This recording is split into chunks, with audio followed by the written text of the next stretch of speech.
साथियों सुप्रभात, सभी को सादर प्रणाम। आज की प्रातः वेला में आप सभी को सादर नमस्ते।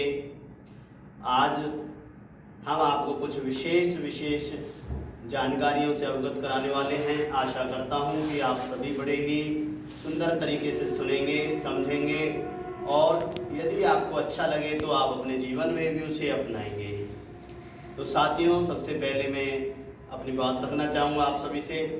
मैं ललित आर्य आप सभी के बीच में आज बता देता हूँ कि क्या होता है। अक्सर हम इस व्यस्तता भरे जीवन में अपने आप को और अधिक व्यस्त कर रहे हैं। दैनिक कार्यों में, व्यापार में व अन्य कार्यों में हम अपने आप को व्यस्त कर रहे हैं और योग के लिए बिल्कुल भी समय नहीं निकाल पाते हैं।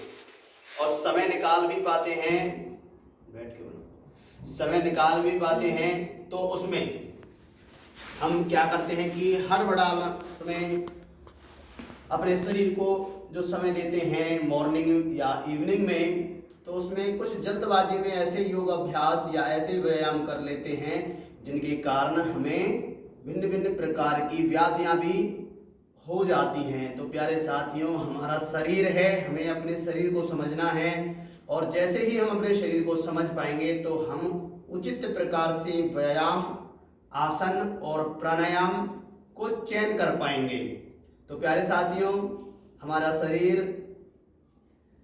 पूरा सिस्टम है। पूरे सिस्टम की जो एक लघु इकाई है वो है हमारा सेल, कोशिका, हमारे टिश्यू। कोशिका प्रारंभ में, फिर उसके बाद टिश्यू, उसके बाद ऑर्गन, ऑर्गन के बाद आपका सिस्टम और सिस्टम के बाद आपकी बॉडी बन जाती है। और हम क्या करते हैं, एक साथ ही भारी व्यायाम या कोई भारी आसन या फिर कोई अन्य ऐसी मूवमेंट कर लेते हैं जिसके कारण उनका सीधा प्रभाव हमारे बड़े अंगों पर प्रभावशील होता है, मांसपेशियों पर प्रभावशील होता है, बड़ियों पर। तो उससे हमें शरीर में थकान पैदा हो जाती है और थकान जैसे ही पैदा होती है तो हम कहते हैं कि थोड़े से योग ने या व्यायाम ने हमें इतना वीकनेस दे दिया कि हम अपने आप को साध नहीं पाए। तो योग को समझने के लिए सबसे पहले तो आप इस बात का ध्यान रखेंगे, सधे तो योग है वरना जीवन भर का रोग है। अगर आप इस साधना में साध करके चलते हैं तो आप जीवन पर्यंत तक स्वस्थ रहेंगे। और आपने इसमें यदि कहीं पर भी असावधानी बरत दी या आपने कोई बेढंगपने से क्रियाओं में समय दे दिया तो आप निश्चित ही उसका साइड इफेक्ट उस क्रिया से ले पाएंगे और जिसका आप जीवन भर योग को ताना देंगे। वास्तव में योग को समझना है और योग को जो समझ पाएंगे वह सुव्यवस्थित ढंग से अपने आप को चला पाएंगे और जीवन पर्यंत तक वह स्वस्थ रहेंगे, आनंदित रहेंगे, मस्त रहेंगे और खुशनुमा तरीके से अपने जीवन को जिएंगे। तो हमें समझना क्या है, हम जैसे ही हमारे पास समझ लीजिए कि 20 मिनट है तो 20 मिनट हैं तो 20 मिनट में है या हमारे पास 40 मिनट हैं या हमारे पास 1 घंटा है, कितना ही समय आपके पास शेष है, तो सबसे पहले आप क्या करेंगे इस बात पर हमें ध्यान देना है। हम चाहे आसन कर रहे हों या व्यायाम कर रहे हों या प्राणायाम ही क्यों नहीं कर रहे हों, हम उससे पहले क्या करेंगे ध्यान रखना है। पहला आपका खाली पेट होना चाहिए, स्वस्थ साफ वातावरण होना चाहिए। प्रातः वेला में यदि आप करते हैं तो बहुत ही वेरी गुड रहेगा। और इसके पश्चात आपके जो वस्त्र हैं, आप सर्दियों में लोअर या ट्रैक सूट डाल करके आप कर सकते हैं, ट्रैक सूट का आप प्रयोग कर सकते हैं। गर्मियों में आप हाफ या टी शर्ट डाल करके कर सकते हैं या केवल हाफ में कर सकते हैं। महिलाएं हल्के सूट सलवार पहन करके अपना अभ्यास प्रारंभ कर सकती हैं। तो अभ्यास प्रारंभ करने से पहले हमें जानना होगा कि हम किस प्रकार से अभ्यास का प्रारंभ करें। अभ्यास को प्रारंभ करने से पहले हमें सबसे पहले सूक्ष्म योगी की क्रियाओं का अभ्यास करना चाहिए। सूक्ष्म योगी की क्रियाएं कुछ के मन में प्रश्न उठा होगा, यह क्रियाएं कौन सी हैं? यह क्रियाएं वह क्रियाएं हैं जो आपको आपके शरीर को आसनों से पूर्व तैयार करती हैं। तो आसनों से पूर्व जब आपकी इन क्रियाओं के माध्यम से शरीर तैयार हो जाता है तो आप आसन को अच्छे प्रकार से, व्यायाम को अच्छे प्रकार से, प्राणायाम को अच्छे प्रकार से कर पाते हैं। तो साथियों, इनमें क्या होता है, जो हमारे मसल्स होती हैं, हमारे जो जॉइंट होते हैं, उनके अंदर कार्बन डाइऑक्साइड की अधिकता होती है। जैसे ही हम उन जॉइंटों को चलाते हैं, आइए हम प्रारंभ करेंगे। सबसे पहले हम अपने पैरों को आगे खोल लेंगे। आगे खोल करके थोड़ा सा पैरों को लेफ्ट राइट धीरे धीरे से हिला लेंगे। लेफ्ट राइट धीरे धीरे से हिलाएंगे और दोनों हाथों को हम अपने नितंबों के पास, हिप्स के पास इस तरह से रख लेंगे, या हम इस तरह से रख सकते हैं जैसा हमें कंफर्टेबल फील हो। हम अपनी सुविधा के हिसाब से मॉडिफाई भी कर सकते हैं। तो इस तरह से पैरों को आपको हिला लेना है थोड़ा सा। अभी हम कर रहे हैं अपनी सूक्ष्म योगी की क्रियाएं। तो सूक्ष्म योगी की क्रियाओं में सबसे पहले आप अपने पैरों की उंगलियों को आगे पीछे इस प्रकार से चला लेंगे। आगे पीछे उंगलियों को चलाना, यह आपकी जो आपकी पैरों की संधियां हैं, पैरों की उंगलियों की जो संधि हैं, जॉइंट हैं, उनको ये एक्टिव कर रहा है। उनके अंदर नकारात्मकता और कार्बन डाइऑक्साइड को यह बाहर निकाल देता है और प्रचुर मात्रा में रक्त का संचार पहुंच जाता है। जैसे ही रक्त का संचार पहुंचता है और ऑक्सीजन प्रचुर मात्रा में वहां पर पर्याप्त हो जाती है, इसे हम कहते हैं पादांगुली नमन, टॉयज मूवमेंट। यह हमारा पादांगुली नमन का अभ्यास। इसके पश्चात हम अपने पंजों को अपनी ओर खींचेंगे श्वास को भरते हुए। आप पिंडलियों पर जोर पड़ने देंगे। श्वास छोड़ते हुए आगे आप पिंडलियों को खींच देंगे। इस प्रकार से आप इस अभ्यास को 5 से 10 बार दोहरा सकते हैं। इससे आपकी टखनों की मूवमेंट हो रही है, आपके पंजों की मांसपेशियां, आपके टखने की मांसपेशियां पूरी तरह से संचालित हो रही हैं। इसके साथ साथ हमारी पिंडलियों पर भी खिंचाव पैदा होता है। जैसे ही पिंडलियों पर खिंचाव पैदा होता है तो हमारे पाचन तंत्र से सीधा संपर्क सध जाता है, और पाचन तंत्र से जैसे ही संपर्क सधने लगता है तो हमारा पाचन तंत्र भी स्वाभाविक ही स्वस्थ आरोग्य होने वाला है। और हम जो ये क्रिया कर रहे हैं, पंजों को आगे पीछे खींच रहे हैं, इसे हम कहते हैं गुल्फ नमन। गुल्फ कहते हैं टखनों को। एंकल मूवमेंट आप कर रहे हैं। तो प्यारे साथियों, थोड़ा सा अब पैरों को हिला लेंगे। अभी हम करेंगे इस तरह से, पंजों से गोलाकार चक्कर बना लेंगे। धीरे धीरे से पंजों से गोलाकार चक्कर बना लें। आप इसे टाइम के अकॉर्डिंग 10 राउंड, 5 राउंड, क्लॉकवाइज या एंटी क्लॉकवाइज आप कर सकते हैं। ज़्यादा से ज़्यादा आपके पैर आगे की ओर हों, ज़्यादा से ज़्यादा पैर आपके लेफ्ट राइट हों, ज़्यादा से ज़्यादा अपनी ओर पैर खींचे। यह आपका है गुल्फ घूर्णन, एंकल रोटेट। इस प्रकार से आप थोड़ा सा पैरों को ऊपर नीचे हिला लेंगे। इससे आपके पंजों की मांसपेशियां सक्रिय हो जाएंगी, उचित प्रकार से रक्त का संचार होने लगेगा, कार्बन डाइऑक्साइड निकल जाएगी और आपका ऑक्सीजन का पर्याप्त मात्रा पहुंच पाएगी। इसके पश्चात आपको एक पैर को इस तरह से बेंड करना है, दूसरे हाथ को इस तरह से निकाल लेंगे और एक हाथ की मदद से कलाई को पकड़ के हम अपनी जंघा को जकड़ लेंगे। इस प्रकार से जकड़ के रखेंगे कि यह अपने ही स्थान पर फिक्स हो जाए। इसके पश्चात हमें श्वास के साथ इस पैर को सीधा करना है, नीचे ले आएंगे। इस प्रकार से धीरे धीरे से आप सीधा करेंगे और वापस नीचे ले आएंगे। जो आपने जंघा को पकड़ा हुआ है, जंघा आपकी फिक्स रहेगी। यह आपका जानु नमन। जानु संस्कृत भाषा में जांघ को कहा गया है। तो जंघा को आप खींच रहे हैं और वापस ला रहे हैं। यह आपका थाई मूवमेंट है। इस तरह से आप करने के पश्चात इसे रिलैक्स करेंगे और जैसे हमने राइट पैर से किया, लेफ्ट पैर से उसी प्रकार से हम दोहरा लेंगे। इससे हमारी जंघाओं की मांसपेशियां, हमारे घुटने की मांसपेशियां सक्रिय हो जाती हैं, रक्त का संचार उचित मात्रा में पहुंच पाता है। साथ के साथ कार्बन डाइऑक्साइड निकल जाती है। यह आपको प्रतिदिन अभ्यास से पूर्व करने की क्रियाओं को आज बतलाया जा रहा है। यह पवन मुक्त श्रेणी की क्रियाओं में आ जाती हैं।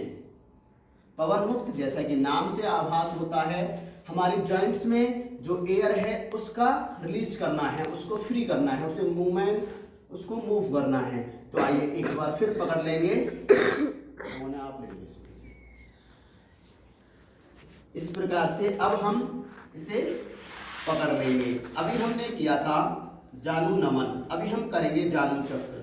इस प्रकार से थाई को हम फिक्स कर लेंगे और पैर को इस तरह से गोल गोल घुमा लेंगे। इससे हमारा घुटना भी रोटेट होता है और नाम इसे दिया गया है जानु घूर्णन, जानु चक्र। इसे आप क्लॉकवाइज एंटी क्लॉकवाइज कर लेंगे। बहुत ही सहज और सरल क्रियाएं हैं। इसे आप बूढ़ा, वृद्ध, जवान सभी कर सकते हैं। महिलाएं, पुरुष सभी इसे कर सकते हैं। आइए दूसरे पैर से भी इसी प्रकार से हम करेंगे। जो अधिक व्यायाम नहीं कर पाते हैं वह धीरे धीरे से इनका अभ्यास तो निश्चित ही करें, और बाकी जो अधिक व्यायाम भी करना चाहते हैं, अधिक आसन भी करना चाहते हैं, उनके लिए भी यह पर्याप्त है। पहले आप इन क्रियाओं को अवश्य करें। जब आप इन क्रियाओं को करेंगे तो कभी भी आपको मसल्स स्ट्रेच नहीं होगा, आपको मांसपेशियों में तनाव पैदा नहीं होगा। कई बार हम कहते हैं कि भी नस पर नस चढ़ जाती है, ऐसा नहीं होता है। तो प्यारे साथियों, आइए अगले अभ्यास के लिए हम चलते हैं। एक पैर के ऊपर दूसरे पैर को इस प्रकार से रख लेंगे। एक हाथ से पंजे को व दूसरे हाथ से घुटने को पकड़ लेंगे। दूसरा पैर जो हमारा फैला हुआ है वह सीधा रहेगा। अभी हम श्वास को भरते हुए घुटने को छाती से लगाएंगे और श्वास को छोड़ते हुए घुटने को जमीन से टिका देंगे। प्रयास करेंगे बार बार। इससे हमारी घुटनों की, जंघाओं की, नितंबों की मांसपेशियां सक्रिय हो जाएंगी। और यह क्रियाएं पैरों से संबंधित यदि किसी को किसी भी प्रकार के रोग है, पंजे में, टखने में, पिंडलियों में, या हमारे घुटनों में, या जंघाओं या नितंबों में, नितंबों से लेकर के पैर की उंगलियों तक जितने भी तनाव रोग आपको यदि हैं, तो नित्य प्रतिदिन आप इनका अभ्यास करेंगे तो वह निश्चित रूप से कुछ ही दिनों में आप उसके परिणाम देख पाएंगे। और लंबे समय तक करने के बाद आप निश्चित रूप से स्वस्थ हो जाएंगे। कहीं पर भी कैसे ही तनाव आपको नहीं होने वाला है। आजकल मैं देख पा रहा हूँ, आप भी देख पा रहे होंगे कि हमारे घरों में, हमारे परिवार में, हमारे समाज में, हमारे देश में घुटनों का दर्द बड़ी तेजी से बढ़ रहा है। उनका कारण है गलत आहार और उचित व्यायाम न करना। उचित व्यायाम न करना और गलत आहार का सेवन करने से हम इस प्रकार से ऐसी बीमारियों से जूझ रहे हैं। इस प्रकार से पंजे को भी गोल गोल घुमा लेना है। फिर इस प्रकार से आप अपने घुटने को भी गोल गोल घुमा लेंगे। क्लॉकवाइज एंटी क्लॉकवाइज आपको कंटिन्यू करना है। आप करेंगे साथ के साथ। यदि इस वीडियो के माध्यम से हमारा उद्देश्य है कि हम ज़्यादा से ज़्यादा जानकारी आपको दे पाएँ और आप ज़्यादा से ज़्यादा हमें समझने के लिए आप हमारे चैनल को लाइक करें, शेयर करें और सब्सक्राइब करें। आइए आप इस प्रकार से दूसरे पैर से भी कर लेंगे। हम आपको इस चैनल के माध्यम से सभी प्रकार के रोगों में कौन सा व्यायाम, कौन सी एक्सरसाइज आपको करनी है, किस प्रकार से करनी है, किस ढंग से करनी है, कैसा आहार आपको लेना है, सारी जानकारियां से आपको अवगत कराते रहेंगे। बस आप चैनल को सब्सक्राइब करें और अधिक जानकारी आप प्राप्त करें। दूसरे पैर से हम इस प्रकार से करने के पश्चात पैर को ढीला छोड़ करके घुटने को ऊपर नीचे हिला लेंगे। इसके पश्चात आइए पंजे को भी हम इस तरह से गोल गोल घुमाएंगे। हम यह अभ्यास पहले भी कर चुके थे, जो पैरों को आगे फैला करके जब हमने पंजों को इस तरह से घुमाया था। अब हम यहाँ पर भी इसे रिपीट कर रहे हैं। आइए अब हम घुटने को गोल गोल घुमा लेंगे। ध्यान रखेंगे यदि हम एक पैर से एक्सरसाइज कर रहे हैं तो दूसरे पैर से भी करना है, राइट से कर रहे हैं तो लेफ्ट से भी करना है। हमें बैलेंस करके रखना है हर चीज का और बैलेंस ही योग है, अनबैलेंस ही रोग है। यही हमारा बीमारियों का मुख्य कारण होता है। अब आप पैरों को इस तरह से हिलाएंगे ऊपर नीचे और अपनी जंघाओं और घुटनों की मांसपेशियों में संकोचन करेंगे, संकुचित करेंगे सभी मांसपेशियों को ऊपर की ओर खींचने का आप प्रयास करेंगे, खींचेंगे, ढीला छोड़ देंगे। इस प्रकार से आपको यह अभ्यास निरंतर करना है। इसके पश्चात आइए अब हम करते हैं बटरफ्लाई। दोनों पैर के तलवों को आपस में मिला लेंगे और एड़ियों को ज़्यादा से ज़्यादा हम अपने मूल के समीप ले आएंगे। इस तरह से पंजों को हम ग्रिप बना करके लॉक कर लेंगे। अब हम अपने घुटनों को ऊपर नीचे ऐसे हिलाएंगे जैसे तितली पंख फड़फड़ाती है। यह आपका बटरफ्लाई तितली आसन है। आपकी इसमें कमर गर्दन सीधी रहेगी और केवल घुटनों को चलाते रहेंगे। जो अनावश्यक रूप से जिनके शरीर में चर्बी बढ़ जाती है, पेट पर, नितंबों पर, जंघाओं पर, वह बटरफ्लाई का भी अगर 5 मिनट, 10 मिनट, 15-15 मिनट, 20-20 मिनट तक अभ्यास करते हैं तो निश्चित रूप से वह अनावश्यक रूप से जो बढ़ी हुई चर्बी है वह कम होने लगेगी, मोटापा कम हो जाएगा। और इसके साथ साथ यदि इसमें आप एक और अभ्यास जोड़ देते हैं, कपालभाति क्रिया, कपालभाति प्राणायाम का अभ्यास भी आप इसमें जोड़ देते हैं तो आप बेहतर ढंग से अपने आप को बैलेंस कर पाएंगे। तो साथियों, ये आपने यहाँ पर नवा अभ्यास किया है बटरफ्लाई का। यह आपके अभ्यास यहाँ पर पूर्ण होते हैं। पूर्ण होने के पश्चात फिर आपको थोड़ा सा पैरों को हिला करके वज्र आसन में बैठना है। इस तरह से आप वज्र आसन में बैठ जाएंगे। यहाँ मैंने आपको पाद संचालन, यह सारी क्रियाओं को कहते हैं पाद संचालन, लेग मूवमेंट। लेग मूवमेंट की ऑल एक्सरसाइज जो है मैंने आपको बता दी हैं। तो आशा करता हूँ आप सभी समझ पाए होंगे और इसे अपने जीवन में फॉलो करेंगे। तो प्यारे साथियों, इसमें आपको ध्यान रखना है, जो वज्रासन आपको भोजन के उपरांत, भोजन के बाद भी आप इस आसन का अभ्यास कर सकते हैं। इससे आपका डाइजेशन सिस्टम स्ट्रांग होगा, पाचन शक्ति मजबूत होने से आप भोजन को अच्छे प्रकार से पचा पाएंगे। लेकिन ध्यान रखेंगे, वज्रासन किन्हें नहीं करना है? जो घुटनों से अधिक पीड़ित हैं, घुटनों से अधिक पीड़ित है वह वज्रासन का अभ्यास नहीं करेंगे। इसके साथ साथ हमें ध्यान देना है, जिन्हें पाइल्स, बवासीर या फिशर, भगंदर की शिकायत है, वह भी वज्रासन का अभ्यास नहीं करेंगे। वह किसी भी एक आसन में बैठ सकते हैं। तो प्यारे साथियों, आशा करता हूँ आप सभी ने मुझे बहुत ही धीरे से सुना होगा और आप मेरी बातों को फॉलो भी करेंगे, हमारे चैनल को भी सब्सक्राइब करेंगे। तो आज मैंने इस चैनल के माध्यम से आपको पाद संचालन की क्रियाओं के बारे से अवगत कराया। नेक्स्ट वीडियो में हम आपको हस्त संचालन की क्रियाओं से अवगत करा देंगे।